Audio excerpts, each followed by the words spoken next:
Hello and welcome back to the GameShow Global Esports Cup here on GameShow_D2EN_2. This will be game 2 between Four Clovers and Pub Players. I'm Granite Feet. Once again, I'll be joined by More Rage Please, and we'll be starting as soon as everybody loads in.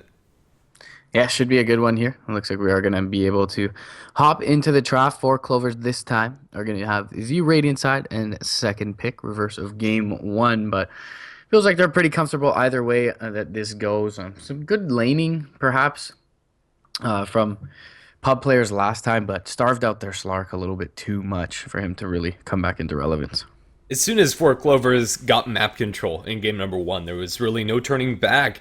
No matter what they tried, as many good crushes as they had, there just wasn't the damage followed because the Wind Ranger and the Slark didn't transition. And although the Invoker wasn't having a stellar time against the Wind Ranger, he was able to contribute no matter where the fights happened and was able to farm up and eventually become relevant. A lot of Four Clovers win in that first game is attributed to the Midas and the Devour Gold, just giving them a huge edge over the enemy team and their counterparts. Yeah, IO is going to be Mando first phase this time, as it looks like Pub players are not going to want to pick it up for themselves, and having the 1-2 opening in terms of the second pick for Clovers can certainly look to grab up that tiny IO for EGM and Bambo. So going to be removed. They're going to take the Tusk for themselves. Interestingly enough, they're just going to leave a lot for Bambo in the first place. Notably, the Broodmother is there. His Clockwork still available as well. And some of the niche picks that he can probably pick up later on.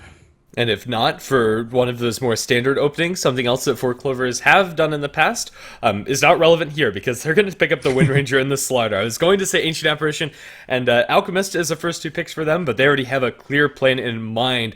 This is very reminiscent of what we saw from the Pub Players last game, and let's see if it will work any better for Four Clovers. Yeah, they are pretty keen to picking up the Slaughter in the first phase, and 9 times out of 10 they'll run it in the off lane role, and I expect that to be the case here. But they are very comfortable with it thus far. I think putting Pycat on the Wind Ranger is probably going to help him out a little bit more in this mid lane. He won't have as tough a time, even though he found that early kill on the Wind Ranger with a couple big right clicks. He still didn't fare extremely well. This will allow him to get definitely more active early on and probably trade pretty evenly, even by his lonesome in that mid lane. Lichman does come out from the Radiant side, so not going to be able to pair that, or the Dire side, I should say, so not going to be able to pair that up with the Slaughter and the offlane. Even in previous patches, I wouldn't have been super surprised if Bambo picks himself up a Slaughter. It fits the mold for a very Bambo hero, an incredibly aggressive, kind of clunky melee offlaner, and in general has been working really well for them as of late. Now the Bane, another great hero for Four Clovers that fits that somewhat aggressive mold, could very easily set up for some crushes early on, or even some shackles. In general, even outside of those setups, Bane is still going to be a very potent hero, especially considering the fact that Pub players don't have great ways to cancel a channeling of the Fiend script with their first 2 picks. Snowball is, of course, good, but usually by the time Snowball is used, Bane will not be going for that Fiend script. Indeed. Tusk Dazzle combo, though, certainly we saw the potency of that early on. So we'll see if they go with a third, a more aggressively natured hero. Earthshaker kind of doesn't fit that bill as well. Does have some nice counter initiation. There is the niche pick, though, it feels. This could be even a Pycat hero, but generally you see Bambo pick this up for 4CL. So going to be very interesting to see how they lane these 3 cores Yeah, for thus sure. far. But yeah, Earthshaker doesn't fit it as well as I would like to with the Dazzle Tusk Bane that they had last matchup for CNL. Yeah, Expo has shuffled around the roles a bit for Four Clovers and who plays what. Pycat's very adept on the Nature's Prophet and on the Wind Ranger. Expo is probably going to play the Slaughter this game, but yeah, who knows, right? There's so many different ways they could shake it up. It depends on how these lanes are going to work for them, if nothing else. For the side of Pub players, however, the Earthshaker also kind of feels like it doesn't necessarily fit the role that they need it to. It's really nice to have these defensive supports, don't get me wrong. Tusk, Dazzle, Earthshaker are going to be very good, especially if the Slaughter wants to look for some aggressive dives. However, they need some sort of damage, and Templar Assassin feels like it's one of, if not the only pick that kind of fits the bill here for their mid lane. Yeah, I feel like in this 5th ban, the dire need to remove the Ancient Apparition from the pool. You have the Bane set up on the Nightmare for an Ice Blast into the TP into Nature's Prophet. The Slithering Crusher's there. There's just so much pressure they can apply across the map with that pickup. And it also helps their laning out as well. So should take a page out of their own book and remove this Ancient Apparition. Don't want to give it alongside that Slardar on top of the Nature's Prophet and the Bane being there for the setup and the TP in. Pub Really feel like players. they can't let this slip through. Yeah, absolutely. Pub players, instead of going for the TA, are going to snag the Phantom Lancer and fill their safe lane spot. This is a very interesting pick, and I'm not sure if I'm 100% on board. Hmm. Although, Four Clovers do lack a lot of the clear for those illusions. If this Phantom Lancer gets fat, he is going to be almost unmanageable. So if they're able to drag this on later and rely on their defensive supports, I can see this pick working. But for Yeah. a large portion of this game, if they find the real Phantom Lancer with a crush, he is dead. And even later on, if they get an amp damage on the real Phantom Lancer, he's going to melt to the Wind Ranger. And Ancient Apparition is still in the pool if Four Clovers want to go for it. But I'm not sure if they even rely on that. Instead, it's going to be a Sand King. Okay. Huh. Yeah, I like it. Yeah, it fits a bill. It's a little bit weak in lane, but certainly can continue to apply pressure alongside the Slardar Bane and the Nature's Prophet. So very aggressively natured lineup overall. I still worry for the dire side and the lack of catch that they have. There's the Snowball and the Fisher, but aside from that, I feel like Pycat or Bambo, whoever's playing up this Prophet, should, if he's in trouble, more than often be able to sprout TP away. Doppelganger, one nice thing about it is that it will be able to drop those trees from the sprout, but PL naturally doesn't have anything to cancel the TPs if he's not accompanied by someone else. And Razor is not going to rectify those issues. It will allow them to fight and will be a little bit more tanky and a little bit less of an ideal target for this gank squad assembled by 4CNL, but still feel like there's quite a lack of catch on the dire side. Yeah, I think my biggest issue with the side of Pub Players lineup is the fact that it's just too safe. It feels like they have a lot of good heroes, don't get me wrong, like Phantom Lancer, Razor, Tusk, Dazzle, Earthshaker. These are all fine in their own right, but they're not nearly going to apply as much pressure as Four Clovers are. And early on, they're not going to stop the Sand King from getting his Blink Dagger. I don't think they're going to stop the Slardar from getting his either. And with the double Blink initiation, Four Clovers are going to be walking all over the enemy's side. There is so much pressure on the Earthshaker and the Dazzle and the Tusk to make good defensive TPs and in general to make solid defensive plays. The Phantom Lancer is going to be going top support by Shock on the Dazzle and Tusk played by MDL. Mid lane Razor is going to be presumably against the Wind Ranger and RNT. On the Earthshaker will be going offlane solo, it seems. Although maybe Tusk makes his way down towards bottom. Their item selections to start things off are more or less interchangeable. Yeah, indeed. It'll be interesting to see how they lean that. But Nico going to be picking up his Bane once again for 4CL. EGM postured up a little bit aggressively alongside the Treant of is going to be picking up the Sand King. That's going to be leave Axmo on the safe lane Slardar with Pycat on his signature Wind Ranger. And speaking of signature heroes, Sexy Bambo taken towards the off lane on the Nature's Prophet. Yeah. In general, I think Four Clovers have a lineup that's very prone to snowballing out of control and just getting a lot of momentum under their belt. And although they are running with a safe lineup, I think the pressure is on Pub Players to stop that from happening. Both of these mid heroes, or presumably the mid matchup, are both going to get the bounty runes. Wind Ranger versus Razor. This is not a particularly hard matchup for either of these heroes. I think they both just farm. They push out the wave at a fairly even rate. Razor's Link isn't going to be nearly as effective in this matchup as in others because of Wind Run, but with a little bit of help from MDL on the Tusk, this first wave is going to be pretty nice for for the Razor, as he has it completely on his high ground, and Pycat is going to be forced to use that Wind Run very early on. Yeah, we'll be able to get out of the range of that static link, but certainly going to secure at least a good wave for Rend and Tear. Meanwhile, bot lane, they are going to catch the Nightmare out onto RNT. The Crush is there as well, but no rotation in for the Burrow Strike just yet from EGM as he was a bit out of position. So can't drag that on long enough with that level 1 Nightmare duration, but still backing off RNT, and he's only got one set of tangles, so does need to be careful on the Earthshaker. Yeah, even though they don't kill him, this Earthshaker, just by nature of the hero, isn't going to have a super great time in the laning stage, but since it is pushing out, at least he'll get himself like level 2.5. That's all fine and good, but his ability to contribute is a lot less than if you give the Tusk early levels, and I'm a little bit sad that they don't give MDL that space, which is currently there in the bottom lane. I don't really see what the Earthshaker is meant to do with the extra levels, whereas if you get a quick level 6 on a Tusk, you can very easily get kills. The Earthshaker is more or less just a glorified support that might get his Blink Dagger a little bit faster. Although that's fine and good, I think EGM should be able to farm up a lot of stacks, but those aren't prepared now. Looking for the dive at a Bambo. They'll have the Ice Shards to wall him off. TP attempt. Is that going to succeed? Bambo makes it out, although only just. That was a close call for him, but he'll be fine. He'll be fine.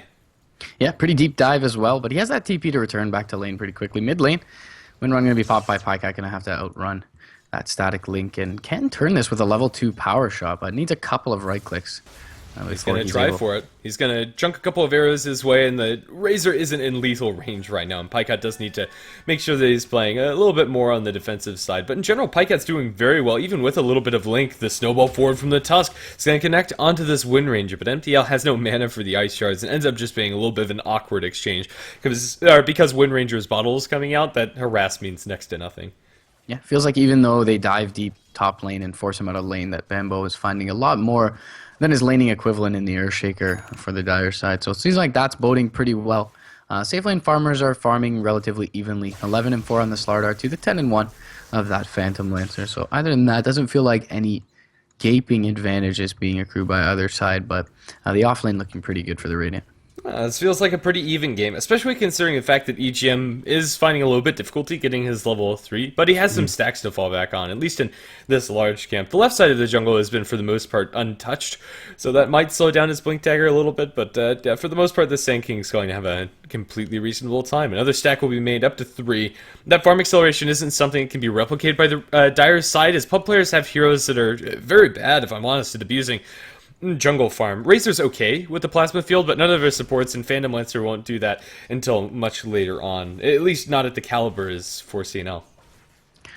RNT perhaps starting to rotate out of lane towards the mid lane alongside MDL. They do have that snowball to channel up. It's still daytime though, so Pycat standing on top of the hill should be able to get this win run off if they show themselves. And he's actually use a scouting power shot. Don't know if it caught a glimpse of the Earthshaker there, but seems like MDL was safe inside the Fog of War. This is such a hard kill on the Wind Ranger. Maybe Pycat plays too aggressively. He is playing on the edge of sanity in this mid lane, I'd say. Like, he's playing this very close to comfort, but I think he's safe enough on this hero in general. And this rotation from the Earthshaker and the Tusk isn't going to bear any fruits. Earthshaker will go back down to the bottom lane and Tusk back up towards top. It's not like these heroes would be doing anything else other than sitting mid trying for that kill opportunity, but it doesn't really work out for them. Pycat, unfortunately, not going to find himself a rune top lane already secured by the Tusk. And the Radiant lacking a little bit of vision in terms of the runes. Bambo's already rotated out of lane, 6 CS only, able to find that much in lane, but does have the 4 levels, and they will pick up RNT finally in that bot lane, going to show himself. He just can't be visible in this bottom lane. If they catch any sort of glimpse of him, and they do with the Radiant Ward that was placed down very early on inside this laning stage, they have so much stun follow-up if the Sand King's also there. Not only is that great to have the first blood for their side, propelling Slardar towards his Blink Dagger, but Sand King finds himself level 3, is now going to start working through the jungle stacks that were prepared earlier on. Immediately after picking up level 3, he's now at level 4, and hey, he's right in time to make another stack inside his large camp. This is a lot of farm for EGM. This stack, it looks like it is going to succeed. It's going to be close, but I think he's got it down pat. And with another stack of Hellbears, this is so much acceleration for your Sand King, who's going to have a very fast Blink Dagger. After the changes to Jungle Gold a couple of patches ago, you really don't see Blink Daggers this fast, but EGM is right on the ball. Yep, been really diligent about being able to stack, and that's kind of by virtue of this weak offlaner only having to garner the attention of the Bane in the off lane. So Bambo in a little bit of trouble top lane, doesn't have any mana left and no TP available, so needs to be a bit careful, but will for now at least force MDL out to the east and should be fine.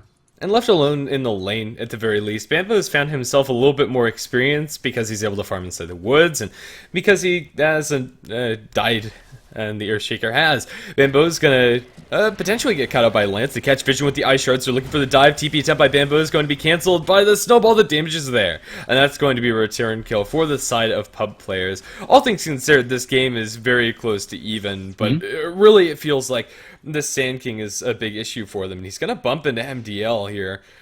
Killing off EGM feels like an impossibility for the Tusk at this point, so, and yeah, not going to be much of an issue, but Pycat mid is sustaining some pretty heavy damage. The courier is going to be hasted over towards him as it delivers some items his way, and won't be in any trouble. However, the Earthshaker, maybe not so much, is still spotted out by that ward. They have the Nightmare, not going to throw it. Nequa recognizes the Slardar is way too far away, but another dive onto Bambo. He doesn't have a TP this time around, and shouldn't be able to get out of here alive. That's a secondary kill for pub players in the enemy's offlane. And with these kills supplementing already good farm on the Phantom Lancer, both of them have gone to the PL. He could be coming online a lot faster than I otherwise would have expected. This could work out nicely for them. Yeah, and hasn't really had to sacrifice too much CS if you look at him relative to the Slardar. He's actually leading at this point. So really good start for him. And it looks like he'll be able to transition pretty pretty well into the mid game. RNT, on the other hand, even though the Nature's Prophet has died twice, still sitting on that level 4 mark and feeling pretty starved as this Earthshaker. Pycat will be able to pick up his phase boot soon and perhaps start to get active across the map. Has that TP in level from 7. Bambo. Looks like they're going to go for a tower push here. Pretty interesting. The Slugger's actually decided to go for a bottle. Usually in your safe lane farmers, this is because you're getting harassed a lot in lane and you do have a spammable spell. You see it a lot against like Darkseers if you're the Phantom Lancer Right. in this role. But yeah, interesting. It's going to sustain his mana usage and will allow him to play a little bit more aggressively. Personally, I would have liked to see him rush straight towards the Blink, but they have the Blink and the Sand King, so that might make up for that fact. This is one of, if not the fastest Blink Dagger and Sand King that I've seen in recent memory, at least Yeah. in this patch. Yeah, definitely so. Since the nerfs to the jungle, it looks to be one of the hastiest pickups. But perhaps that's the reason that he can justify the bottle pickup, as you mentioned, is that they relying on this Sand King for the initiation for now. And we'll see if EGM makes any rotations over him. Pycat has not skilled up Focus Fire yet, and he doesn't have any points in stats, so he's holding on to a couple of skill points here, and maybe they're able to utilize that up against the Razor. Yeah, if they catch out a Shackle. Right now, the issue for them is Pycat is a little bit low, and is going to have to wait for his bottle to come out before they make this movement. So maybe the super fast Blink Dagger and Sand King isn't going to mean too much for getting this mid kill, but I surely don't think they expect the Phantom Lancer to get jumped, but he's going to TV down towards bottom as they're going for a dive. Nico is completely isolated, and the Bane is going to give his life so that the rest of his teammates can try and look for a retreat. And with the sprint, they will make a hasty run back towards their tower and will survive. This is really unfortunate. Sand King's been sitting on this Blink Dagger for about a minute, and EGM just hasn't found an opportunity yet, which is sad. Usually when you get a Blink Dagger that quickly, it instantly translates into a kill because everybody expects you to still be farming in the woods. Pycat faying on the edge, very close to dying off there mid lane, and was able to get the win run off in time. Saw the rotations bottom, so drops the focus, skills up the Focus Fire, drops it on the tower, and sticks around a little bit too long. Of course, Razor with some pretty good movement speed there, able to make it back towards that mid lane. Almost kills him up. Meanwhile, bot lane getting into an engagement here. EGM going to be brought down to that last right click of Jacques, and will there be a turn? There is the Shackle RNT. They grave him up for now, though. And the rest of the lineup trying to TP away. The Crush is going to bring MDL back down to Earth, though. They get the Tusk and the Earthshaker kills. Shock in a bit of a precarious position as well. They're going to amp him up. He's dead on this Dazzle. Doesn't have the Grave for another 30 seconds. So just going to delay the inevitable for now. And Bane going to pick up the kill on that one. This will probably translate into an easy tower push as this tower is only sitting at about 10% HP. Yeah. 3 kills going the way of 4 Clovers. That's pretty nice for them. Although the Sand King didn't expect that to be the way the fight starts, by him being jumped. Ideally, if you have the Blink Dagger, you're the one getting like the Blink Burrow Strike or even Epicenter there. It'll work out for 4 Clovers in the end. They'll take out a tier 1 tower after the fact. Ice will be thrown, probably not going to commit towards anything MDL. And the entire team is going to fall back. Still, this Phantom Lancer maintains a very quick farming rate. Those 2 kills on the Prophet definitely helping to accelerate his farm higher than that of the Slaughter, even though they've been involved, and I believe the same amount, actually Slaughter's been involved in 1 more kill than the Phantom Lancer. He's farming a little bit slower because Phantom Lancer gets the last hits on those kills, and Phantom Lancer's accelerating through the woods a little bit swifter. This game is still very even, however. The advantage is only 1,500 towards the side of 4 Clovers. That's only 1 fight in difference, and I thought this Blink Dagger and Sand King would mean a lot more quicker. It's still a tool that 4 Clovers can look to take engagements, and I wouldn't mind them smoking at all, but it looks like the smoke play is going to come out from pub players instead. Yeah, difference in the second game feels like both the fact that Nico has had to be in lane this whole time and never really by his lonesome feels like he's a little bit under leveled as compared to his stance in game 1, and also Bambo just not finding quite as much out of the offlane as they did in the first game. So he really hasn't been able to contribute all that much as this Nature's Prophet just has the phase boots and 1,300 gold at this point. But Nico should have the grip up soon, and yeah, with that Blink Dagger and the Fiend's grip, they should be able to start to make some plays. Yeah, absolutely. EGM sitting up in the top lane for now has been undetected by the Phantom Lancer. He's going to channel the Epicenter, look for the PL. He spots him out with the Burrow Strike, TP in by Bambo. Nice executed gank here from them. Do they quite have the damage? They need 1 more attack. With Dazzle here, it's impossible. They missed 1 of the Epicenter pulses, and I thought they'd still have enough to get the kill, but unfortunately for them, just shy. Phantom Lancer thinks his lucky stars that he has the power treads done, magic wand, just enough stats. Right now, Bambo and EGM are stuck inside the trees. The snowball is going towards it's a creep wave, however. They're not going to be punished for that. And eventually will be able to get themselves out to safety as Phantom Lancer disconnects. Yeah, bot lane. Looks like our team might have been trying to initiate on the Slardar, but no real follow up anywhere nearby. So should be just fine for Axmo. The rotations are coming through from Pycat. He's going to find this 12-minute rune, and maybe they look to make a go on RNT and perhaps pressure up this tower. But yeah, for now, they're going to escape near death on the Phantom Lancer top, and that's it. Big kill for them to avoid, as well as a pretty big cooldown, 140 seconds on the epicenter. Going to be on the sidelines. The blink dagger up for the slaughter isn't going to be delayed much either, so they're going to have the double blinks up for 4 clovers. But unless these start translating into teamfight wins, it feels like pub players aren't in a terrible situation at all to where this Phantom Lancer can get his diffusal blade up. That's less than 1,000 gold till he has that item, and with it could very easily call off some of these heroes coming out from 4 clovers. Defensive nightmares don't really help you against the PL. They'll just take it off with one of the Elus. And this Razor's also not doing terribly. They're going to get ice shards. They isolate Nequa. Can they kill off this Bane? They have a plasma field, and it is going to do a lot of damage here, although the link isn't going to stick. MDL, without having the point in ultimate, can't quite get that Bane kill. And one of the unfortunate happenings because he's not in the offlane. And the Earthshaker in the offlane is going to die again with that Blink Crusher. Not even the Blink Crush. They just run in on him. The Blink was in the base. Yeah. Pycat there with the rune is able to close the distance, and they bring him down at that 12-minute mark. So Blink now picked up, despite having grabbed that bottle a little earlier for the Slardar, I should say. So not terrible timing, 12.5 minutes in. And they'll be able to get that active alongside EGM, who really hasn't been quite as influential as we would have expected with that early pickup. But Pycat's starting to recover decently. Looks like he'll go into a Maelstrom, if not a Midas here on the Wind Ranger. And I wouldn't mind either pickup. I feel like the Maelstrom helps a little bit more against the PL, though. Yeah, I think this should be a Maelstrom pickup for Pycat. Going for Midas, although not a terrible option on Wind Ranger, it feels like she needs all of her slots, especially in her 6-slotted build, in order to be super effective. You want the Maelstrom, you want a Blink, you want the Aghanim Scepter, you probably need a BKB, and at that point, it's just a little too slim to go for the hand of Midas. And if she was going for the Midas, probably would have picked it up. Now has enough gold for the Mithril Hammer in just a bit. You know what, both of them are acceptable. But speaking of Midases, we now have one on Bamboo on the Prophet. A little bit late by nature's Prophet standards, but still has his levels and enough to contribute around the map. A max TP build coming up from Bamboo. Axmo top lane. He's going to be able to disjoint the Lance, and the rotations coming in from MDL are not going to be fruitful for now, at least. He has no follow-up to go on this PL. Will amp damage and force out the Doppelganger, though. I feel like I could have perhaps queued up the aggression from Axmo, but doesn't want to dive underneath that tower just yet. Only if he has the entire team with him would he go for that. But in mid lane, the Razor is going to get the rune denied away by the Slaughter. Looking for the Crush connects onto the Razor. Is going to take a good amount of damage from the Nature's Prophet as well. Fissure, however, and Snowball. Live damage being stolen from Axmo.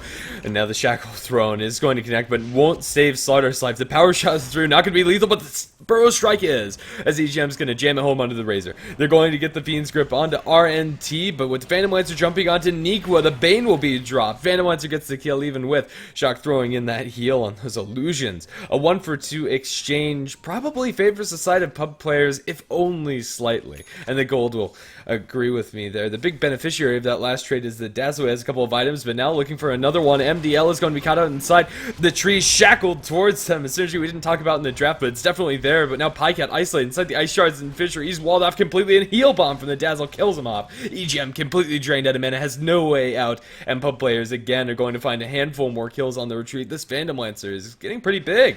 4-0-2. He's found a lot of farm.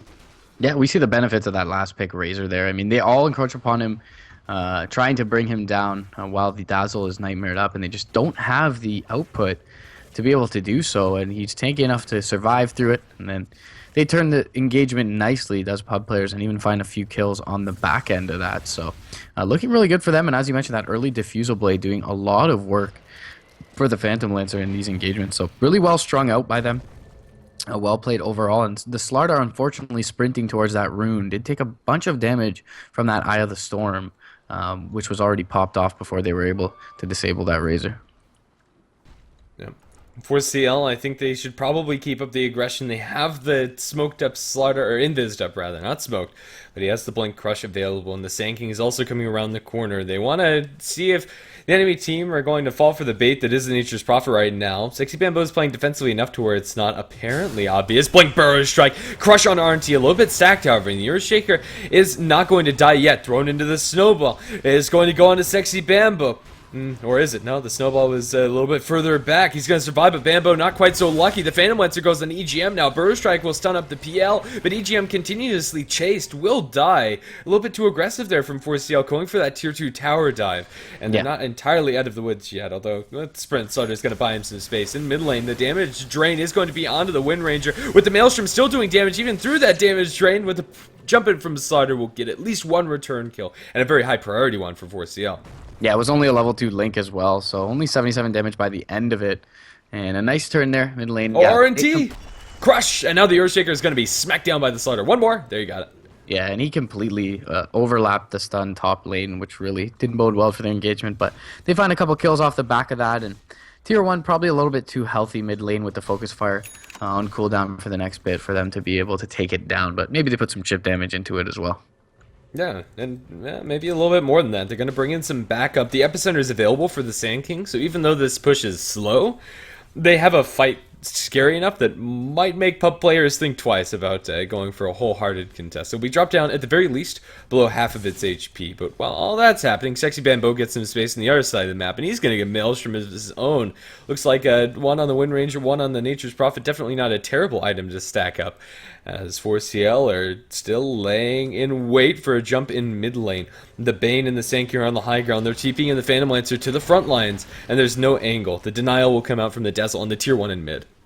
Yeah, and there's really not going to be any BKBs except for perhaps the Razor at any point in this one. So the Maelstroms into the Mjolnir should be pretty effective on both of those cores in terms of both illusion clear and damage output. Axmo is putting up top lane. Does have a little bit of vision provided to him by that high ground ward.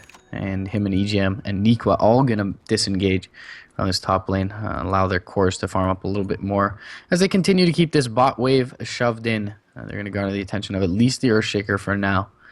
But Pycat perhaps going to be able to pressure this tower by his lonesome. 9 to 10. I really thought the pub players draft would be on the back foot at this point. As 4CL have great ways to find the initiations, but we really haven't seen that very prevalent in this game. The amount of Blink Burrow Strikes has been pretty limited, but maybe we get to see it up towards top. They have the ability to TP in the Nature's Prophet, but it feels like for Clovers, this is not the tempo of the game that they were looking to create. It's a little bit slower. Yeah, it seems a bit passive from them, and their follow-up on the Blink Burrows that they have had has been suboptimal, to say the least, so they haven't really been able to find too much. Pycat, are you going to try for this? He's going to shackle RNT, doesn't latch, and the Earthshaker has some backup around the corner. With the trees destroyed, Pycat will be able to walk back to safety, but that was a bit hopeful, I'd say, to look for the Earthshaker there. Yeah, and doesn't really have any vision either. Behind the Earthshaker, so yeah, a little bit optimistic, but they're not able to find anything just yet. I mean, Bambo hasn't been split pushing all that much, trying to find his Maelstrom here, and we'll be able to complete it up very soon. Maybe when he does that, he'll be able to start putting some pressure into these structures. Axmo top lane is going to look for that tier 1, as the tier 1 is pressured mid lane, and Nikwa gonna look to try and find this deny, but they're gonna bring the Razor in and back him off with a lance and a plasma field. They may even be able to kill him with the charge of the Diffusal Blade. They get the last right click on the tower from the creeps, and Nikwa gonna be able to bring down the Bane. Top lane, meanwhile, Axmo does bring down that safe lane tower. Yeah, a 1-for-1 tower trade with the Bane as the cherry on top for the side of pub players. They're going to look for the FB and the Burrow Strike onto the Phantom Lancer. And that was the combo he was looking to get off earlier, just after recently picking up those Arcane Boots. Now it's 1,000, but Bambo's going to be the one to die in trade. The Heal Bomb and just the AoE nukes onto the Nature's Prophet. He was a little too isolated. Now, 4CL, they get the Phantom Lancer. That's really good for them, but they have to pay for it quite heavily. I'm not sure if that's 100% worth it, but the gold is still going to be in their side.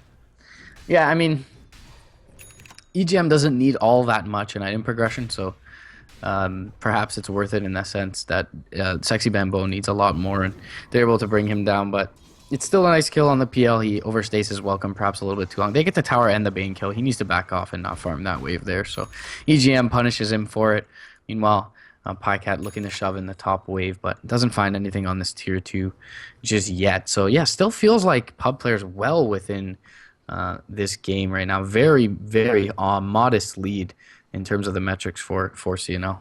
Yeah, and a lot of that lead is because Axma is actually farming very swiftly for a starter. This hero generally, especially compared to like a Phantom Lancer, tends to really just get outpaced, but he's keeping up his item rate with the Phantom Lancer nicely. Although still a little bit behind, has his full BKB, which is really great for looking for a jump up towards top lane. The BKB is going to make him feel a lot more secure, especially because of the Diffusal Blade on the Phantom Lancer. Oh, Wind Ranger going to get caught out down towards bottom lane. Echo Slam and Earthshaker going to jam that one home.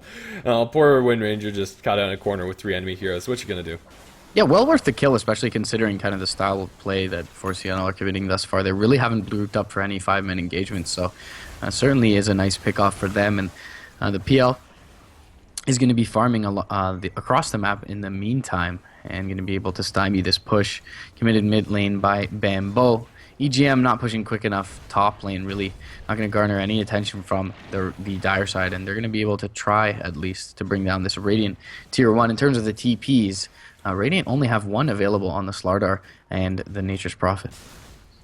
Yeah, they'll clear up the creep wave. Nature's Prophet is putting a good amount of damage in a tier 2 in trade, but it is going to fall quicker. Yeah, they'll look for him. He's spotted out completely by that amp damage, but here comes the PL. Crush is going to be on the Phantom Lancer. They catch it, the real one with the grip, but Axmo is going to BKB and fight the other one. Oh, they just can't kill off this Phantom Lancer. Nikwa is going to be dropped. The Dazzle getting the last kill participation. That usage of the BKB coming out from Axmo left a lot to be desired. I think he expected the real Phantom Lancer to be one on the back lines, and they're completely split up. Yeah, a little bit of miscommunication for sure. Guess you gotta trust your Bane on that one, but either way, yeah, the first charge of the BKB is gonna be used up, and Axmo not gonna be able to find anything because of it. MDL just too survivable with that defensive snowball, is able to draw things out until backup arrives. So things looking very good for Pub. They do lose their tier 2, however, in the top lane in the meantime. Yeah, Nature's Prophet's going to do Nature's Prophet things in that top lane. 4CL right now have invested very heavily into Blink daggers. You have 1 on the Sanking, now with the 4 staff to accompany that, the Blink in the Slaughter, and the Blink available for the Wind Ranger. And, well, let's see if that's enough to get out to safety. It looks like Windrun is going to be enough to trump the Razor. His chasing potential against a Windrunner is not all that great. Still, even with this vast amount of mobility on their side, they're still not taking control of all of these engagements. A lot of the time, it has been the side of pub players to at least get a very good counter initiation if they're not starting it by themselves already. And maybe most importantly this game, they're keeping up really good vision, whereas the side of 4 Clovers has been lacking in that department a little bit. Although right now they have a couple of treants fanned out inside the enemy woods and they see pretty much everything there. Nicely done, Bambo. They don't have very many wards down on the ground. This comes with the territory. Both Bane and Sandking don't want to be buying wards all that much. They're going to look for an epicenter up towards top lane. They'll catch the Bird Strike, Epi, Crush, and Phantom Lancer will be brought down. Nicely done. And if they can keep that up, EGM is going to feel right at home. 4 Clovers, yeah, that's what they've been looking for this entire game. Right. I mean, essentially, we've been expecting that from them, and they really haven't been able to deliver with all these Blink daggers. And I feel like, I mean, you alluded to it before. Oh, they're going to find MDL before that with an amp damage. Snowball is there again, and this time, Axmo seems like he was scarred from the last engagement. Is going to try and at least create some distance from the backup, and we'll be able to successfully bring him down. Bambo, though, not going to be so lucky. Enchant Totem is there. One big right click from RNT, and they're going to trade their Nature's Prophet once again, this time for a Tusk. And, I mean, if you remove the PL kill from that incident, that isolated incident, then certainly that is worth it for pubs. The biggest issue for pub players is the fact that their bottom half of their heroes aren't getting very much compared to the side of 4 Clovers. The Slider, the Wind Ranger, the Sand King, the Nature's Prophet all have fairly close amounts of net worth, and the difference between the top 2 from the dire side is much bigger. EGM caught out, he has the Bird Strike down to low ground, has the Blink Dagger cooling down 3 seconds. I think he's going to be able to get out of here alive and will just blink out to safety. But yeah, as I was saying, especially the Tusk just isn't getting anything at all. 0, 4, and 8. MDL's not playing poorly for a support Tusk. By no means is that the case, but really all they're working with between these 3 heroes is the Blink Dagger on the Earthshaker and Dazzle's Medallion, which is not super stellar. In the meantime, with the amp damage and the focus fire, Roshan's going to be dropping very swiftly in favor of 4CL. Yeah, nicely snuck there by the Radiant side. I do feel like all this investment in the Blink Daggers, though, from the Radiant is going to hurt them in terms of scaling a little bit.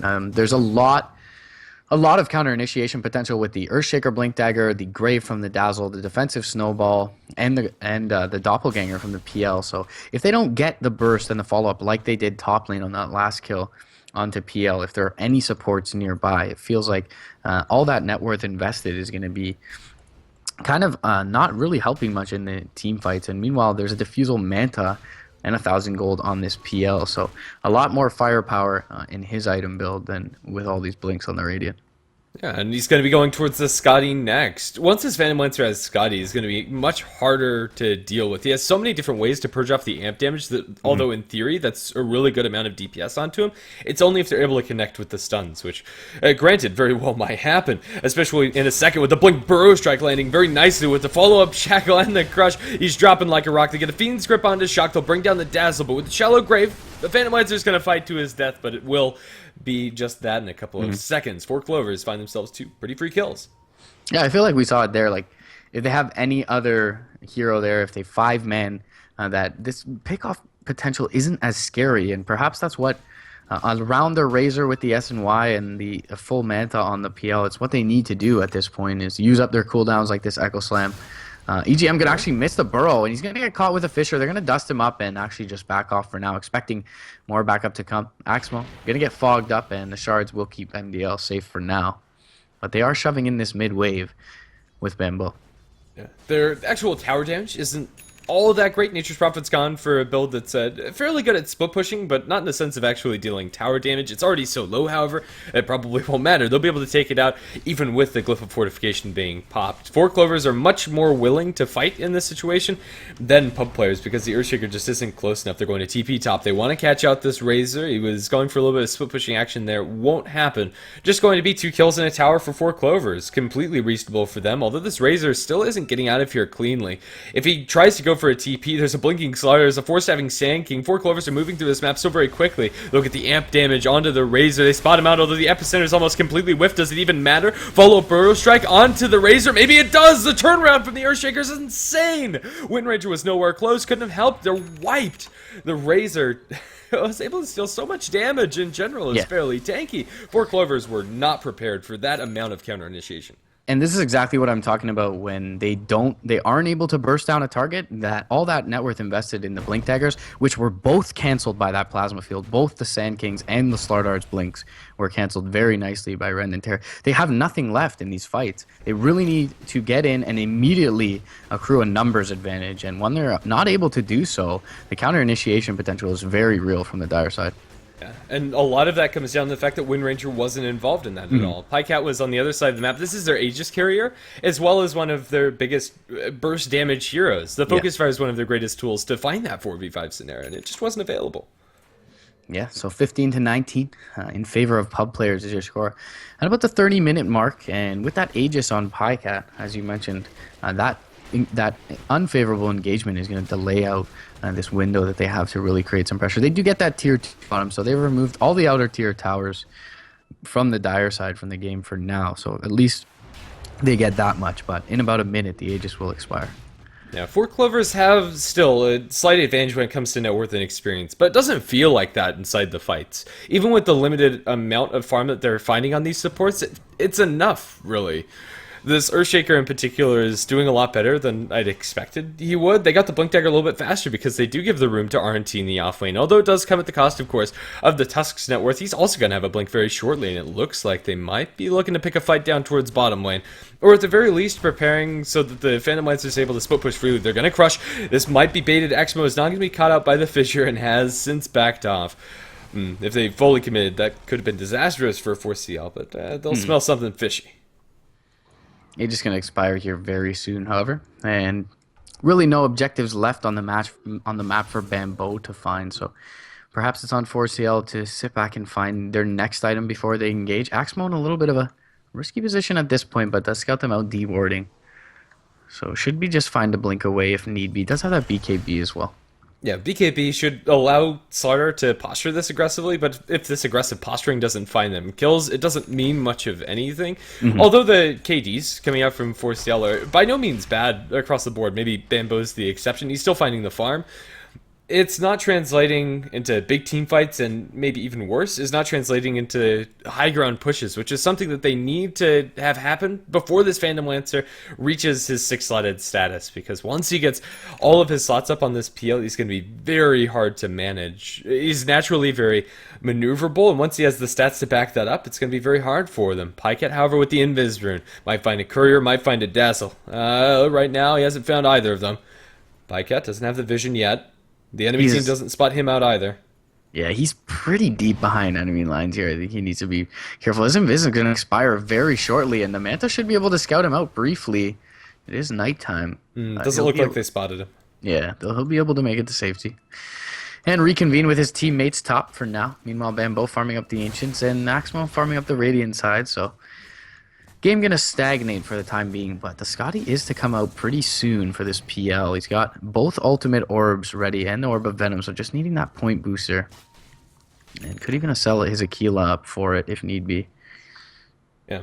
One thing that I really like about 4Clover's play, even though Bambo's KD isn't very good, he's using his treants very effectively to scout out the enemy side and always keep tabs on where they are. Like right now, they have them fanning out inside the enemy woods. They have one wrapping around on the enemy team. Even though these are going to feed over a CS here or there, the intel is vastly more important there for 4Clovers. Is now that they know that a lot of heroes are down in bottom, they're going to be looking for maybe this Phantom Lancer up towards top. Although, they're going to try for it. The Shackle, there's not a great angle here for Pycat, and he's even going to dodge it with the Doppelganger. Phantom Lancer should be just fine, but then again, can they catch EGM and Pycat on the retreat? The Ice Shards aren't going to wall up either of them, and it looks like they are going to be fine. I like that move. They have the intel to make that play, but it isn't going to end up panning out for them because the Shackle angle isn't there. Yeah, no Wrath of Nature came through as well. Maybe that helps out a little bit, but yeah, him dodging the Shackle is really what keeps him safe. And TPing the Tusk back, I'm going to keep him fine for now. Unfortunately, they can't like jump into the Roche pit because of that rotation back to the base. But yeah, as you mentioned, more than enough information for them to feel safe going for that. So really nothing lost. And Roche on minimum spawn in about 50 seconds from now. Nikwa going to try and gain a little bit of a vision advantage on the hill there, as they know that this is coming up soon. Top lane, they are scouting out the Razor, but no follow-up for Pycat if he initiates here.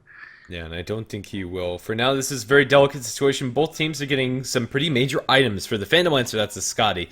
For the Slaughter, that's an Assault Cuirass. But for the Sand King, it's a Shiva's. He's managed to find a lot of gold EGM. And it's mostly just due to him getting some lane space, which is pretty impressive. For the most part, the initiations, although there are two that come to mind that were really good on the PL, haven't been coming nearly as frequently, and mostly this is just due to Force Yell abusing the map quite well. Or not abusing, but just utilizing the resources that they have available. Yeah, so things looking fairly even at this point, but I feel like pub players scaling a lot better, and we've yet to see the PL in an engagement. Slaughter. BKB mid lane, though, yeah. He's going to find RNT, and does expend that 9-second charge, but picks off the Earthshaker. Does this give them a window to go into Roshan? We'll see if they're able to scout it out. Pycat's going to be lanced up, and actually Diffusal charge is there as well. He's going to get the wind run off, the Doppelganger forward. Can use another charge, but he gets the blink out. Lance going to find him, though, and should be able to get into range. Nikwa coming around from the east side. And the left-hand side of this fight as they chase down that Wind Ranger, looks like she's going to be fine. The Razor's going to get a pretty hefty link off onto the Slaughter, but again, it's just going to be kited around. The Wind Ranger gets the focus fire onto the Fiend's Grip. Phantom Lancer survives on little amounts of HP, but one more arrow from Pycat, and that's going to be lethal. A really spread out engagement. Might not be over yet as EGM postures for a Burrow Strike, but he's mostly alone. Force Yell turn that Earthshaker pickoff into a Phantom Lancer kill, and although, granted, they'd probably rather have the Roshan, Phantom Lancer kill is probably second best thing outside of pushing high ground towers. Yeah, and if they clicked on him and they saw that new Scotty, they probably should have noticed just from how tanky he was. Anyways, they definitely have an idea that if he does have buyback, he's going to barely have it with that recent purchase. So instead of jumping into the pit just yet, looks like they're at least going to chip away at high ground. But Pycat now going to ping out Roshan, excuse me, and looks like they'll fall back to find that. Yeah, this is the safe way. Phantom Lancer probably would have come back before they're able to convincingly take down that tower. They're The Siege is okay if Pycat's there, but he was too low on mana and health for him to be able to commit. So Pycat will just go for that Aegis. Phantom Lancer kill turns into an Aegis, and 4 Clovers are getting momentum. The pace is getting there for them, although actually breaching high ground is a different story entirely. It all depends on what Pycat goes for with his next item of choice. Probably a BKB. Yeah, EGM shoving in the wave in top, and reactions come out from the dire side. Think out in due time. And yeah, some pretty major items coming out for both. I'm going to try a sides. Skype recall. Sure. It seems to be lagging quite a bit, so we'll go ahead and do that. Hopefully, RNT doesn't guide the camera poorly. And we'll do that one more time. Second time's the charm. Seems smooth. Yeah, it should be alright. In the meantime, Slardar, fishing down towards bottom lane, going to look for a jump on Razor. We'll find it. Killing off this Razor by himself is very difficult, and I want to say impossible, although he will get a bash and is hasted, so we'll be able to break that link. Now he needs another bash. Can he get out on the first hit? No. As the rest of the team is up towards top, EGM has been picked off by the Phantom Lancer, with a little bit of help from the Shaker and the Tusk. It does cost him the Echo Slam, sure, but taking away that EGM initiation is more than worth it. Yeah, and it's going to delay, once again, the window that they have with the Aegis. Fissure will connect to it. No follow-up from the Tusk. Never mind. Yeah, that a new AC as well on the Razor should allow them to push down these towers and help with the engagement as well. The Shackle Shot mid lane, it's going to catch RNT. Focus Fire will be there. Bambo not going to have his TP even needed. And now Shock going to briefly catch a glimpse of Pycat as bottom lane. They go in on Rend and Tear. Bambo going to TP in this time. Big right click from him. Shackle into the Sprout. And they'll kill him off with the Crush. And that's a big kill after picking up the AC. Once again, no buyback for this big core. And this time, they do have the Aegis. So reset, wait for EGM, shove the late waves in, and go for high ground. We haven't talked about Bambo's item. It was Daedalus. This guy is trucking if he's left alone in the back lines. And now with the Blink Crush, maybe they can kill off this Phantom Lancer. Shackled to his own illusion, amped up. The damage isn't quite there. They're getting a couple misses from the low ground and not enough crits. Oh, Blink forward. Pycat really wants in. He has the Aegis, so he can't do this. He's going to lose that Aegis now, but they lose the Phantom Lancer's life, which is probably more important. Brain Sap. They'll kill off another. Dazzle's going to go down. BKB popped by Axmo. The Bashes and Phantom Lancer and Earthshaker are the only ones with buyback. They need to spend it now, but they're losing high ground and fast. For Ciel with a couple of very well executed pickoffs, might just be able to breach high ground here, although it looks like they're going to take things a little bit slower. They're backing off, but no. Nature's Prophet thinks about TPing up towards top, not going to do that. They're respecting this Phantom Lancer a lot, and I can understand that, but maybe going in now, if they know that there's no buybacks on the other heroes, they get the Burrow Strike initiation onto the Earthshaker. Shackle not going to latch anything. Phantom Lancer responds some illusions. But the bigger thing is that the melee barracks are dropping. Blink Crush. The Crush is dodged by the friendly Bane's Nightmare. The Burrow Strike will mop up the entire creep wave. And now let's see if they can get out cleanly. The Phantom Lancer is ready to fight. There's going to be another Crush connecting onto this PL. The Razor in the middle lines with the BKB. Stolen 56 damage, but that's not nearly enough. EGM's going to be stuck on the high ground. They know about this, or at least have pretty good ideas. Able to blink down to the low. Has himself a 4-staff. EGM, are you kidding me? Are you going to get out of here alive? The Sand King survives. In the meantime, Wind Ranger's made herself a little nice trip towards the enemy base as everything's just coming off of the screws here. Another stun from EGM, another blink. Sand King buys himself more space, has a 4-staff in 6 seconds, and it looks like he's going to survive. The snowball forward, they want to catch something, anything now, and it looks like they're not going to find that angle. The Wind Ranger's still inside their base, mind you. He's able to take down the ranged barracks in the meantime, and now Axmo's looking for another initiation angle in mid. He wants it really bad, but he probably is going to think better of it. Everything slows down. The real victory here for 4CL is the fact that they take down the full racks and bottom. Yeah, they really don't lose much on the way out. Very clean disengage from them. Only Nikwa actually the one to fall. So EGM proving to be a very slippery target, and all of a sudden Bambo has a Mjolnir completed up on top of that Daedalus. So bot lane, they are going to man up against Rend and Terror. He gets off the static link and is doing work, but now Bambo going to rotate it. Bring him down. Actually, Bam going to take so much burst damage. Trapped him by the Fissure and the Shards. They'll snowball to finish him off. And Pycat forced to pop his BKB and back out. Will be just fine. But they lose Bambo for now. Still, though, probably not going to be able to lose any objectives off it. Roshan is down and still two tier 2s up in their mid and bottom lane. That's such a hard call to make, to go on the Razor like that. Although they do have Shackle and they do have Sprout, both of them were targeted on the Razor, and the passive proccing stops a lot of the damage from the Nature's Prophet. Even if he gets crits, Yeah, this Razor's pretty darn tanky, and actually getting that kill is low probability, and might have been a little too overambitious from 4CL, but there's still a team that has a pretty commanding lead. Shaka's gonna walk high ground into the Bane. Nightmare's going to be thrown. A Blink Fissure might catch Nico out on the retreat. He has a little bit backup from the Wind Ranger, still under Sentry Vision, so the Glimmer Cape probably not going to save his life, although right now they don't quite have it. Those Ice Shards suck him back in for a big right click from the Earthshaker, and that'll be lethal. Jeez, those Ice Shards looked like they probably should have bounced him out, but either way, Bane would probably have died. In the meantime, Sandking's up towards top, pushing against this Phantom Lancer, and there's not much that he can do about it alone, although here comes the Tusk, here comes the Earthshaker.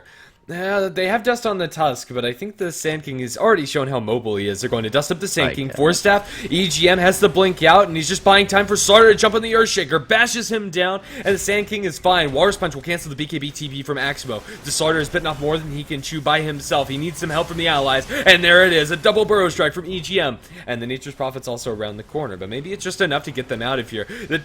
Oh my goodness.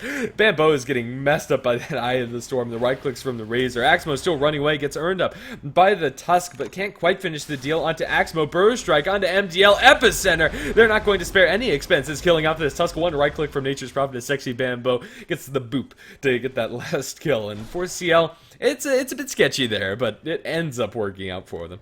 Yeah, meanwhile, Pycat took down the tier 3, and now he's chipping away at this range racks, and we'll be able to bring it down under the wind run. He's going to be able to BKB TP out, and of course the Tusk is on the sideline, so they have no way to cancel this. So he gets 2 structures in that mid lane in EGM. Yeah, EGM, blink away. Yeah, he was taking the tier 3 tower up towards top. 4CL are playing a very annoying style of Dota, and also Bambo's in the bottom lane. I mean, there's just not a good place for pub players to take this fight. Now that first Rax is down, when they have the split push power from the Nature's Prophet, and even from the Wind Ranger too, with the blinks, they just can't do it. They're gonna cancel EGM's blink, and maybe they kill off the Sand King finally. Burrow Strike away. Yes, another blink going down in 1 second. EGM cutting it close. Has he really made it out again? Here comes the Slaughter, and it's going to be right onto RNT. This Earthshaker can't catch a break. Bashes Fiend's Grip onto the real Phantom Lancer. Damages immediately there because the Wind Ranger's in mid lane instead, and the Nature's Prophet is nowhere to be found. But do they have enough? The Phantom Lancer's illusion is going to be bashed. He turns around onto Axmo. Is still reasonably healthy. Axmo is completely drained out of mana at about half HP. Gets a bash onto the Phantom Lancer. They need some help, but in the meantime, that help is taking down melee barracks in mid lane, and now might be taking out MDL. The Slaughter survives. The Phantom Lancer has to back off and protect his base, but it's too late for that. They have now 2 racks in their favor and want to try and catch out Pycat, but 4CL are just outmaneuvering pub players. The Enchant Totem is going to connect. Focus Fire doing significantly less damage. Pycat will drop finally, as they'll get something in return for that barracks, but they won't get EGM. This Sand King has been so tantalizingly close to dying so many times, but they just can't quite lock him down. Yeah, and Bambo with an aggressive TP into the enemy base, Shadowbladed up. He's going to be pinged out by MDL, dusted up as well. He's able to blink out, but it's not far enough for him to make it out of this one. And Rat will be snuffed out this time, but either way, yeah, still 2 lanes in their favor, and not all that much lost for them to really be too worried here. The Roshan still not up. It's almost a max spawn, which in essence favors 4CL in this situation, but they are pretty much in firm grasp of this one. How do you deal with an overfarmed PL? You just don't fight him. You come at him from 3 lanes, and they've been effective at doing it. As scary as a PL is with 6 slots, he can't deal with these super creeps. Down towards bottom, the Crush is going to be dodged by BKB, and Nico is getting destroyed by the Razor. 133 stolen damage, still not enough to kill off this Slaughter, and he has a boot to travel in from a buddy. Can they turn around and kill off this Razor? Not with the defensive snowball, completely dodging that epicenter from EGM, and finally will they kill off the Sand King? They will with the Plasma Field, and he drops a gem in return. That's really nice for pub players. If 4CL keep on making plays like that get punished, then we might be able to talk about a comeback. But Phantom Lancer and Razor aren't heroes that you'd expect to come back from Super and Mega Creeps. Being down these 2 racks is very difficult for them because their wave clear is a lot worse than other carries. It's no Anti-Mage with his Battle Fury Cleave, no Ember Spirit, or no Gyrocopter. They are very single target focused, and although they are very good inside these single target fights, as we've seen, the 4CL are just pulling them apart. They're too stretched thin on way too many fronts for them to convincingly win this game, although maybe they can kill off Pycat. He has a blink, he has a BKB, it's an incredibly hard sell, and he's going to back off right before they reach him. 4CL are showing superiority when it comes to their map sense and in general just control over this game. The Slaughter is isolated. This is an incredibly tanky hero, but maybe they can do it with this many heroes. He has a heart, he has an AC, they're going to slow him down. Even with those items, Axmo probably will be dropping with no trade in sight for 4CL. Finally, that's something that's unanswered. Yeah, I mean, they were committing these before, but they were able to get objectives done on the other side. Windranger. Meanwhile, yeah, Pycat brings down RNT with just a couple right clicks on top of the focus fire, and that'll at least open the window for Roshan. So after losing the Slardar and maybe losing this Bane mid, TPs are inbound though with the second level boots of travel, and they get the grip off. EGM is there. Shiva's going to slow down the movement, and the right clicks come through on top of the Burrow Strike. The Bane is going to drop there to the shards as well as that Eye of the Storm, but they do find the kill on the Razor. Now PL jumping forward. Pycat has the PKB available. EGM wants the turn. Wow. He has the epicenter. Burrow Strike. Burrow Strike only catches onto the PL. Do they have the follow-up damage? Not with the defensive snowball onto EGM. The tanking is going to be brought down very swiftly by Phantom Lancer's army of illusions.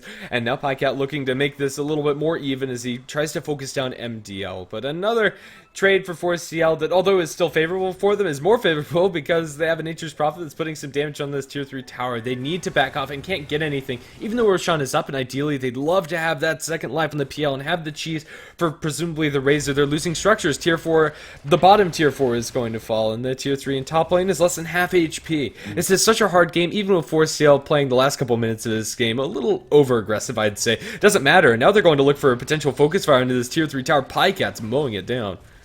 Yeah, instead of going for the Roshan there, which he certainly could have picked up as well, he's able to take down that tier 3. Yeah. Take down the tier 3 tower and then just rotate into the Roshan pit. I don't think that pub players really want to contest that. Their bot lane is pushing out a little bit, so they are able to TP on a couple of heroes towards that. But yeah, seems like it's pretty much in control of the Radiant lineup, and now with their last member respawning here, should be able to continue to shove these waves in and take that objective. So yeah, last lane of Rax exposed. A lot of buyback still available. None on the PL though, and he's quite a ways behind that. So that could rear its ugly head for the Dire side. He has foregone buyback to have the Butterfly, and with no MKB on Pycat, no MKB on Slaughter, or even no MKB on the super high damage output Nature's Prophet. He is going to be surviving a lot longer, but they have the Aegis. The Maelstrom is going to be picked up by the Bane after being dropped by the Windranger. She has bigger and better things to be going for, and that's a full Daedalus on Pycat. Just give him a camp or two, and they can regroup, and even without the Windranger, still look for this push, because Windranger has Boots of Travels that are available and ready for them to go for this high ground siege. Bambo has found himself a little cheeky spot on the high ground hill, has a blink down and a TP cooling down about 10 seconds. This game could be over in just the matter of one fight, really. If 4 Clovers find a good initiation, all pressure on the Earthshaker to find that beautiful Echo Slam that I'm sure he can get the engagement for, but right now they need it. There is no other option.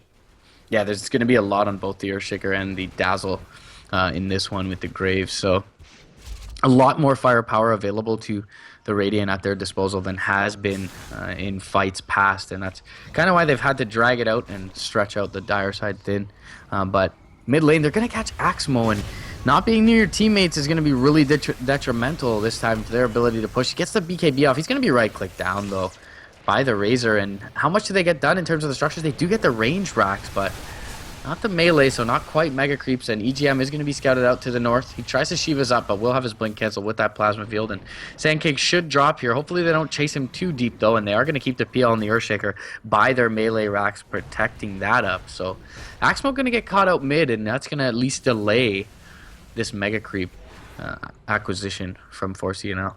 Yeah, although it's not the explosive high ground push that I might have expected from 4CL. Oh, they're going to catch Nico. Ooh, Vandemancer destroys him. There's not much you can do about that. Nature's Prophet's trying his darndest to get this melee barracks. Drops it down to half, but now can you get out alive, Nature's Prophet? I believe they have a gem. They have one on Dazzle and on Tusk. He just right-clicks down RNT, however. You need to be very careful on this Earthshaker. They have a Fisher. Sexy Bambo is fighting to the best of his ability. Oh, one right-click! Not going to do it. Uphill miss. And they lose on the back lines to a lot of heroes. They'll lose the Aegis and the second life for Pycat. That's nice. Pub players are going to get so much gold income from that last exchange, although the only one that's reflected in that fight recap is the one from Nature's Prophet. Let's see if this one's a little bit more telling. Yeah, my goodness, these fight recaps aren't super useful. But regardless, added together, they have the potential to come back in this game, but the situation arises where even though they get a couple of kills, they're not able to push out these waves, and their base is constantly under siege, even if they do repel 4CL 1 or 2 times like that. That gives them their second butterfly though on Razor, and as you mentioned, there's no answer for that quite yet on the Radiant side. So now both with the PL and the Razor having a butterfly and a buyback, maybe off the next engagement of that type, they're able to find some major objectives. But at least for now, 4CNL should be able to keep shoving these waves in. So they're going to be hard pressed to be able to get all the way across the map if they do take another engagement like that. Should be noted though, with the Daedalus pickup, that Pycat is nowhere near having enough for buyback. Yeah, and well, the Wind Ranger is going to have a cheese to replace that Aegis slot that was dropped off onto them, but a Shadow-Bladed Tusk catches eyes onto EGM. He's going to need a little bit more help than just himself in order to get this kill, but they have boots travel onto the creep wave. EGM is going to have a Force Staff Burrow Strike and a blink away. You just can't catch him. My goodness, that was their best chance of killing off that Sand King, but they just can't quite do it. Unfortunate for them. And now down towards bottom lane, the lanes are going to start being pressured by 4CL. And they'll get back to that point where they were a couple minutes ago, where the base is the only place that you can be if you're on the side of pub players. But still, the kills are going in favor of pub players, and this Razor and Phantom Lancer are getting huge. This is not a straight-up win, but I'm going to focus fire on the Razor, but so many misses, and Pycat hardly does any damage to him. You need an MKB to replace that Maelstrom, I'd expect. Yeah, indeed. And bot lane, Bambo could be in a bit of trouble. Just trying to shove this wave in. Does have Pycat behind him. There's a Shackle. It's not going to latch, though. Sprout will be there. BKB pop by Ren and Tear. Answer is there. Echo Slam not going to do a whole lot of anything as Axmo had that preemptive BKB pop. The Grave keeps up RNT for now. Pycat on the high ground is going to get Walrus punched up, but MDL is completely isolated now, and he's going to be 3 right clicks to his death. Meanwhile, top lane, the split push is being committed from EGM, Bambo, and Niqua. They're going to be backed off for now. But they have the numbers advantage. 1 down. That's the Tusk on the sideline. No buyback. 60 seconds. And maybe they can Venus 5 and look to reset and go back up high ground. No, maybe. I don't know. 4CL are the ones with momentum, and probably most importantly, maybe even more importantly than Tusk's deaths, are the fact that you reclaim the gem and that you're able to force the Echo Slam usage. RNT is going to get focus fired by Pycat, however, looking for the TP out. There's your Blink Epicenter. Phantom Lancer's not taking that much damage from it, however, and gets Lotus. They'll try to commit for this melee barracks. Can they get it? This is what 4CL have wanted all along, and they'll get Mega Creeps away from their enemy's side. Although it's going to cost them life of the Nature's Prophet, that means very little in the grand scheme of things. If 4CL can keep up this pressure and stay the course, play the game as they have been for the last couple of minutes in this game and not lose any lives. RNT dropping so low as EGM goes for another Burrow Strike inside the creep wave, and these Mega Creeps that are walking down these lanes are terrifying. 1270 HP on the melee ones, range creeps with 1555. Maybe they'll get a kill on EGM. Another blink out. This Sand King is so elusive. The Poison Touch even connects onto him. It just doesn't cancel his blink in time. They have another Boots travel onto the Razor. The Enchant Tome going to miss onto Niqua. The Fissure, however, is not. No gem is being held, although they find it. Tusk is going to reclaim that true side. Maybe with it they can chase down Niqua. 4 staff in. The Earthshaker has another Fissure. But what does this matter if they can't hold against their base? They will get this Bane kill, it seems. Walrus Punch, and they'll be able to get him after the Brain Sap keeps them alive for a little while longer. This is a losing battle. Yeah. Axmo in the base is going to be chased out, but they can just wait out these respawn timers and look to go right back up high ground. Only the one tier 4, the last bastion of defense here for the Dire side. And yeah, as you mentioned, it really innately don't have the greatest lineup to deal with this. Meanwhile, they're going to catch out MDL, but he is going to have the Shadow Blade for now. And of course, gem fed over there by EGM's death a couple of minutes ago, and they won't be able to find the Tusk. Mid lane. Gem in mid, yeah. Fisher's going to catch him out. He's going to get 4 staffed into the base with the Echo Slam. Can they finally bring down the Sand King? Snowball in, and they'll kill him off. So many times he's been close, but not quite. They're going to jump in with Axmo. However, he's getting a lot of damage drained, even with the Moon Shard. Isn't hitting for that much, and the Razor is. Their boots are traveling in onto him, but he dies before it completes, and I think they need to play a little bit more defensively. But yeah, Bambo is going for the rat play, trying to bring down these tier 4s, and they are very low. Even though they're able to hold off against these creeps, it's only a matter of time before they lose that Rax. Yeah, and... Or rather the building, the tier 4 and then the throne, excuse me. EGM fitting the bill of rat perhaps a little more than Bambo is in this one, but yeah, continuing to create space across the map feels like it's only delaying the inevitable at this point. I mean, Shock can't even stand up to a wave, almost forced to grave himself there, forces back to the fountain, and everyone really stuck in their base right now. EGM still feeling pretty safe top lane, gonna continue to shove this in. Pycat mid lane, waiting for someone to show themselves. Razor, of course, not the most ideal target to open up on, and probably will have to wait for Axmo to respawn here. Roshan still not going to be for a while. This is one of the last chances for pub players to take this game. They have the Mjolnir on the Razor. This is going to help a lot with the wave clear. And they have a smoke on this Dazzle. If they find a pickup with this smoke, maybe they can extend the duration of this game a little while longer. But that's probably only going to buy them enough time to get to the next smoke. And they need to be playing from pickoff to pickoff in order to eventually get to the base of 4 Clovers. Even if they find those kills on very crucial targets, the buyback status is there for the Nature's Prophet, and 4CL probably won't be pushing until they have buyback available, at least on the Slider and the Wind Ranger. 200 gold till Slider has it, and 100 gold till the Wind Ranger has that available, and they're going to be able to end this game very shortly. Yeah. So they'll reconvene outside the base as Axmo respawns. And Bambo, conveniently enough, going to scout out Roche. So they should be able to bring this down fairly quickly, and of course without contest, as the entire creep wave on the map is pretty much inside the dire base. So Nikwa and Bambo going to be able to jump in here. Axmo, essentially 6-slotted. Maybe he can drop the blink, pick up the Aegis, but generally you would expect Pycat to be able to pick this up. And he does have the boots of travel, so can jump over to that bot lane now. Yeah, Aegis probably doesn't matter too much for them. I think you give it to Bambo, and they will.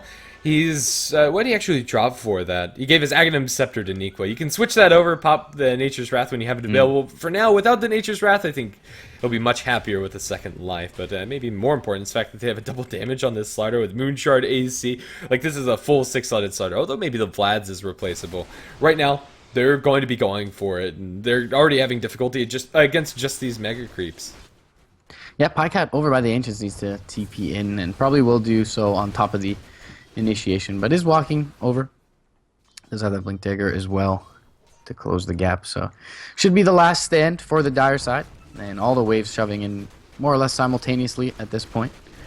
Bot lane, they're going to scout out with the Weave Axmo, and will at least cancel his Blink for now. Jump forward Fisher is not going to land, and should be able to reset and jump back in on their terms, should the Radiant side. Our team have good vision on these high ground hills, so I'm pretty surprised that 4 Clovers haven't denied away from them. But even with this vision, it doesn't allow them to comfortably take these fights. It's such a delicate game state if you're on the side of pub players. One wrong move, and the game's just over. And for 4 Clovers, even if they do make a couple of mistakes here and there, they need to make so many mistakes. If the side of pub players had 2 racks, compared to the Mega Creeps, their chances are so much better. But you have a Necrobook. The buildings are going to fall. It's just a matter of time. Yeah, I feel like if they bring down the Wind Ranger with their first lives, they can maybe expend the buybacks and not have their Ancient die. But if Pycat survives through the first lives of the Razor and the PL, then the Ancient is certainly left for dead. Either way, they're going to shove in with the Treants here. Start to chip away at that tier 4, which is getting dangerously low. Nikwa gonna walk forward, gets hit with the Plasma Field, jump forward, Fisher, 4 staff, gonna keep him safe from that. Meanwhile, on the east side, Axmo gonna jump in with the Crush, EGM is there with the Burrow Strike as well. They get the 4 staff back though defensively, and now they're gonna jump out. Pycat jumping forward, trying to find the buildings. Will it be forced to pop his BKB? He's gonna turn into MTL, defensive snowball is there, and most of Pycat's BKB duration gonna be completely wasted here. Fisher and the Shard's gonna catch him. Resident, or the Rend and Tear. Oh, Echo Slam in the middle of a creep wave while they're defending their fountain, or their throne rather. Axmo is getting kited around. They're going to throw another Spirit Lance his way, and a double kill for Razor as they have successfully held. But for how long? Another Burrow Strike, and EGM gets the kill onto the board Dazzle. And all while this is happening, their throne is exposed. EGM is going to be revealed and brought down. 4 heroes hit the deck with no buyback available for the Sand King. They're holding on by a hair. This game is still not really changing much at all. There's buyback in the Slider and the Wind Ranger. The only significant thing that happens is that Sand King has died after having bought back about 4 minutes ago. Bambo gonna flick himself up into the trees. We'll be able to make it out back to the fountain. So he survives there, still does have the Aegis as well for the next 2 minutes. And so they'll have about a 30-second window after the respawns where they can jump in with that. But yeah, either way, last tier 4 has been brought down, and Pycat unfortunately there had to pop his BKB a little bit defensively and a little bit early, and does get brought down shortly thereafter, so really wasn't able to contribute much there. But yeah, as you mentioned, it feels like only a matter of time. Still though, buyback available on Rend and Tear and on the PL, and Satanic picked up by the PL as well now, so going to be ever the more difficult to bring down. However, that's not really the Radiant's goal, to bring down the PL at this point. And Razor going to replace his Sanjin Yashua with a full MKB. Razor is currently with buyback available, so he's completely safe in doing so and has a moon shard to pick up after this. But for all intents and purposes, the PL and the Razor are pretty much 6-slotted. The item progression afterwards is very limited for them. There's no MKB on this Wind Ranger, so they still want to sit on these butterflies, and there's not something that you'd rather replace it with. Yeah, we're capped out. I think the MKB is also done on the Phantom Lancer. We're at the point where I don't think anybody else on their team is going to get super significant items. Yeah, PL no longer has buyback.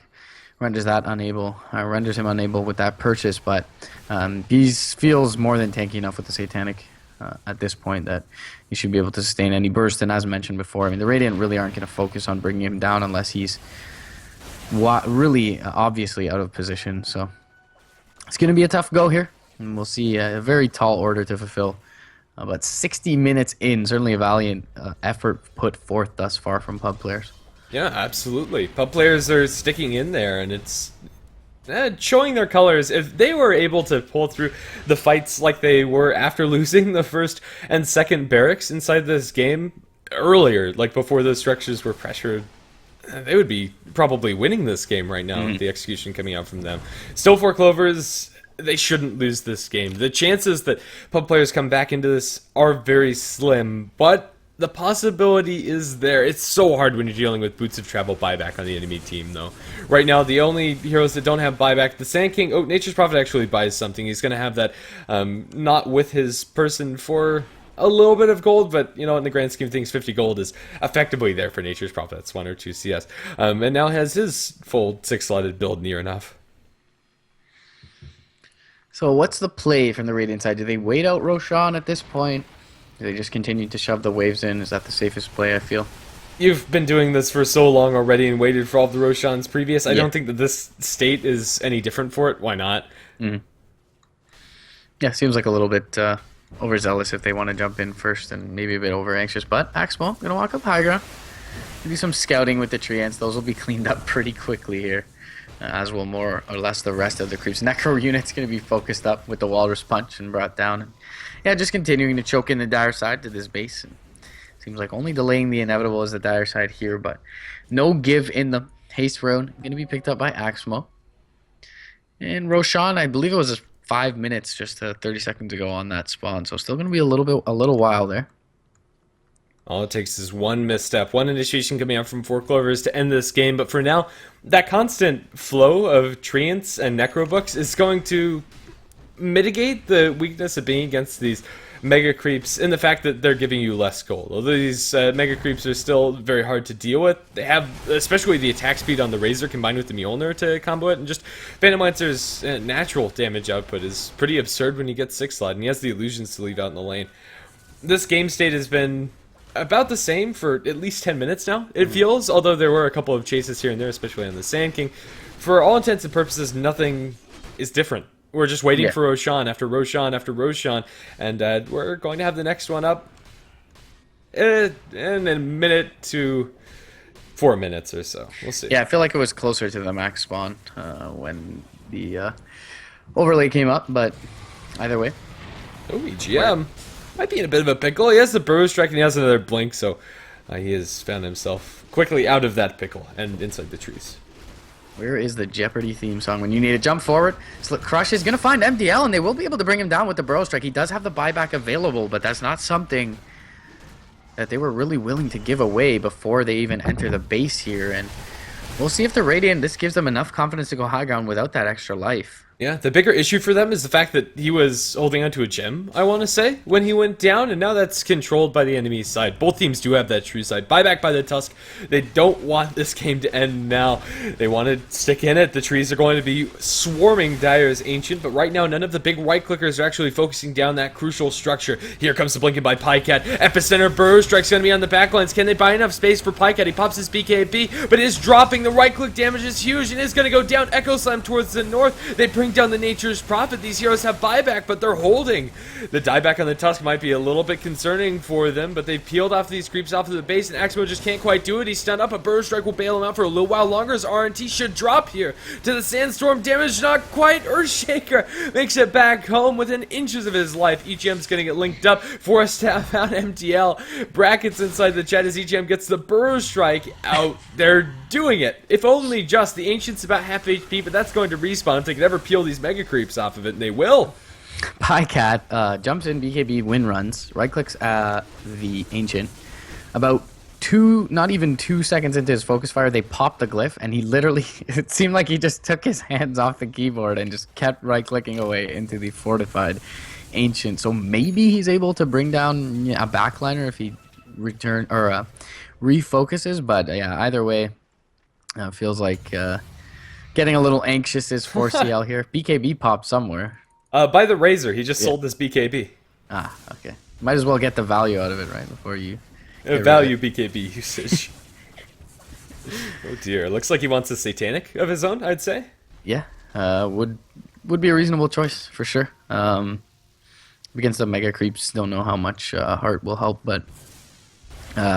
yeah, Roshan going to be up in 30 seconds from now, and pretty much the entire Radiant lineup respawning on that timing window. So not too much loss there, especially considering that both the PL and Razor were more or less 6-slotted even before that engagement.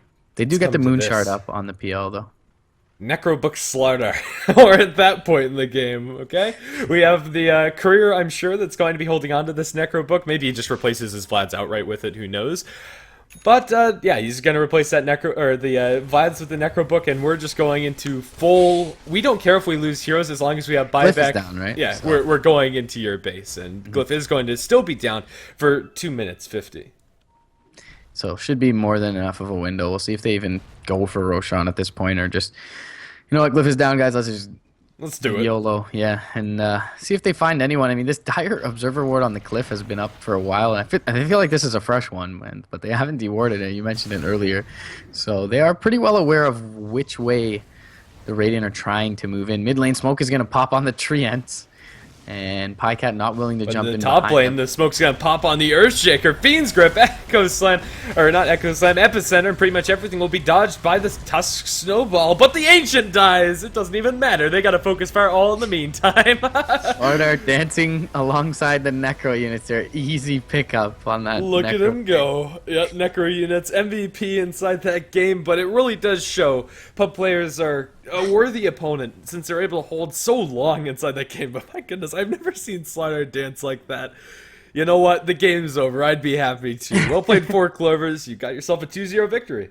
Yeah, well played to them after drawing up a couple series yesterday. So much needed 3 points going their way. And yeah, as you mentioned, definitely pub players showing themselves to be a formidable foe and perhaps slightly a bit of a moral victory for them. But either way, still 1 series coming your way, but not immediately, unfortunately, due to some scheduling stuff. So we'll be in an hour from now or so.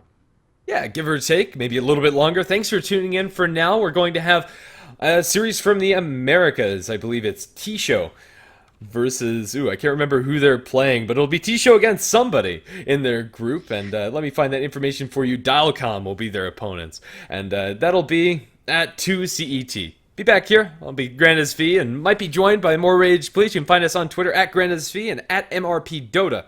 And we'll be back. Thanks for tuning in to the GameShow Global Esports Cup. More Dota action here pretty much constantly on this channel and on GameShow _D2EN. See you later, guys. GG.